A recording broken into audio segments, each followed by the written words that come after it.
Most arguments escalate for one simple reason. We speak a language of judgment instead of needs. Yeah, what does that even mean? When you say you never listen to me, that's an evaluation. It triggers defensiveness immediately. So how else would you say it? There's a 4-step framework that transforms conflict into connection. It's been used in war zones, prisons, and corporate boardrooms. And it works in everyday relationships too? It might be the most important communication skill you'll ever learn. Welcome to Growth in Minutes. I'm Emma. And I'm Jake. Today we're exploring a book that sold over 3 million copies. Nonviolent Communication by Rosenberg. Rosenberg was a psychologist who mediated conflicts worldwide, from gang violence in American cities to ethnic conflicts in Africa. He developed a framework called NVC. It's built on 4 steps that anyone can learn. Observation, feeling, need, and request. Exactly. These 4 elements create a language of compassion. So it's about changing how we speak? More than that. It changes how we listen, how we think, and how we connect. And it's been tested in the most extreme situations. The framework sounds simple. Is it really that effective? Let's walk through each step and you'll see why it works. First, let's understand why normal communication fails. You mean why arguments keep happening? Even when both people want to resolve things. Most of us learn to communicate through judgments. You're wrong, you're selfish, you never care. Those feel like statements of fact when you're upset. But they're actually evaluations disguised as observations. And evaluations trigger defensiveness. So the other person stops listening to understand. They start preparing their counterattack. Rosenberg called this life-alienating communication. It disconnects us from our own needs and from others. And we do it automatically. It's how most of us were raised. Schools teach math and reading, but not how to express what we feel and need. So we fumble through our most important relationships. The good news is we can learn a different language, one that creates understanding instead of walls. That's where the 4-step framework comes in. Let's break down each element. Step 1. Observation versus evaluation. This is where most communication goes wrong. What's the difference exactly? An observation is what a camera would record. An evaluation is your interpretation of it. Can you give me an example? Sure. You never listen to me is an evaluation. And it sounds like an accusation. The observation would be, during our conversation, you looked at your phone 3 times. That's just stating what happened. No judgment attached. Exactly. Observations are specific and factual. They remove the trigger that makes people defensive. So I describe what I saw without adding my story about it. Indian philosopher Krishnamurti called observation the highest form of intelligence. Rosenberg agreed. Pure observation without evaluation is rare and powerful.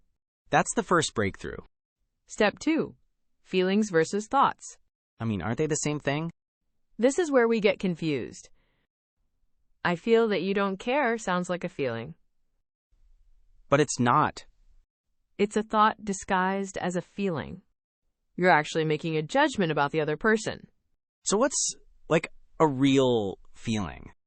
I feel hurt. I feel anxious. I feel sad. Simple emotion words, without blame attached. Authentic feelings create connection. Disguised blame creates walls. I feel ignored sounds like a feeling, but it's really saying you're ignoring me. The feeling underneath might be lonely or unimportant. Those are the real emotions. That's a subtle but important distinction. Step 3. Needs versus strategies. This is the heart of NVC. What do you mean by needs? Behind every feeling is an unmet need. We all share basic human needs. Safety, understanding, respect, connection, autonomy. So anger might be about a need for respect? Exactly. When we identify the need, something shifts. Instead of fighting over one strategy, we open up multiple solutions. I think I see. The strategy is how we want the need met. But there are many ways to meet the same need. Right. I need you to text me every hour is a strategy. The underlying need might be connection or reassurance. And there are many ways to meet that need. A phone call, quality time together, a thoughtful note. Once we name the need, options multiply. When couples fight, they're usually fighting over strategies, not needs. If they identified the need, they could find solutions together. That's the power of this step. Rosenberg said when we express our needs, they're more likely to be met. But most people never learn to identify them. We learn to criticize instead. Step 4. Requests versus demands. What makes something a demand? A demand has an implied threat. If you don't do this, something bad will happen. Even if we don't say it out loud. The other person can feel it. Demands trigger resistance. And requests? A request is willing to hear no. Would you be willing to tell the other person they have a choice? It invites cooperation instead of compliance. Exactly. And if they say no, you explore what's preventing them. So you stay in dialogue instead of shutting down. Requests open doors that demands slam shut. You should becomes would you be willing to? One small word change that makes all the difference. That changes the entire energy of the conversation. How do we put all 4 steps together? Rosenberg created a simple template. When I observe blank, I feel blank because I need blank. Would you be willing to blank? Let me try an example. When I see dishes in the sink for 3 days, I feel frustrated because I need cooperation. Would you be willing to wash them before dinner? That's much different from why don't you ever clean up? Right, that version attacks the person. The NVC version describes the situation. Here's another example from work. When I hear about decisions made without consulting me, I feel anxious because I need to be included. Would you be willing to bring me into discussions that affect my projects? That's so much clearer than saying, you always leave me out. But there's another crucial skill. Empathic listening. Listening before speaking? Before you express yourself, try to understand the other person. Hear their observations, feelings, needs, and requests. Even if they're not using NVC language. Especially then, you translate their words into needs. So if someone says you're so inconsiderate, I might hear a need for consideration or respect. And you could say, are you feeling hurt because you need consideration? That would probably shock them. It creates immediate connection. When people feel truly heard, conflict often dissolves. Before we even share our side, Rosenberg found this over and over. Empathy first, expression second. In high-stakes conversations, what order works best? Start by giving empathy. Then express yourself using the 4 steps. Then check if you've been understood. What about practicing this daily? Start with self-empathy. When you feel triggered, pause. Ask yourself, what am I observing, feeling, and needing right now? Get clear on your own state first. Then you can express yourself clearly, or listen to the other person with genuine curiosity. The pause before reacting is key. That pause is where choice lives. Practice with low-stakes conversations first. Then gradually use it in more difficult situations.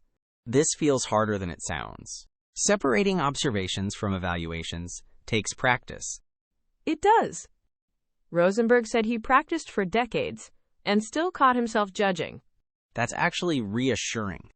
Progress over perfection. Every time you catch yourself, you're building awareness. What strikes me is how universal the needs are. Everyone wants respect, connection, understanding. That's why this works across cultures. Rosenberg used NVC in Israeli-Palestinian dialogues, in corporate conflicts, in family therapy. Different contexts, same human needs. When we connect at the level of needs, differences become workable. It's not about being right anymore. It's about being understood and understanding others. That shift changes everything. Arguments become conversations. Enemies become people with unmet needs. Same as us. Exactly. Compassion starts when we see our shared humanity. The hardest part might be using this when we're most upset. That's why self-empathy comes first. You can't give what you don't have. Fill your own cup before pouring for others. Rosenberg believed that violence comes from thinking our needs won't be met. NVC shows there's always another way. Let's recap the 4-step NVC framework. Observation. Describe what you see without evaluation. Feeling. Express authentic emotions without blame. Need. Identify what you truly need behind the feeling. Request. Ask for what you want with willingness to hear no. Try this in your next difficult conversation. Just one step at a time. Even using one step can transform how the other person responds. Start with noticing the difference between observation and evaluation. That awareness alone can change everything.